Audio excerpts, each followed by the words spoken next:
এখন হয়তো আমি মেকআপে আছি, বাট মেকআপ ছাড়া আমি আদ্রিজা আফরিন সিনথিয়া অনেক সুন্দরী একটা মেয়ে।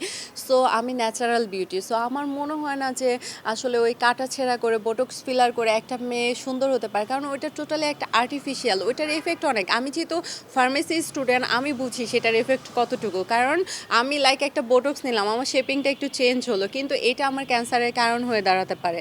So even though lips filler করলাম, এগুলা কিন্তু আসলে আমার লিপসের শেপটা নষ্ট করে। অনেকে মনে করে না আমি লিপস একটু মোটা করেছি আমাকে খুব সুন্দর লাগছে, বা আমি বোটক্স করেছি আমাকে খুব সুন্দর লাগছে, বাট নাথিং, এরকম কিছুই না। ওকে বরঞ্চ অনেকে দেখবেন সার্জারিগুলো করার পরে ওদের চেহারা নষ্ট হয়ে যায়। সো কেন নষ্ট হয়? অবশ্যই সেটা আর্টিফিশিয়াল দেখে। এছাড়া আমি মনে করি যে একটা মেয়ের সৌন্দর্য যদি ধরে রাখতে হয়, অবশ্যই তাকে বেশি বেশি করে ভেজিটেবল খেতে হবে, যেটা আমি খাই না। ইভেন দো মানে নিজেকে একটু নিট অ্যান্ড ক্লিন, পরিষ্কার পরিচ্ছন্ন রাখতে হবে, নিজের যত্ন করতে হবে, তাহলে একটা মেয়ে অবশ্যই সুন্দর থাকবে। বাট ওই আর্টিফিশিয়াল জিনিসটা আমি পছন্দ করি না। কে কী করে আমি জানি না, বাট আমি পছন্দ করি না।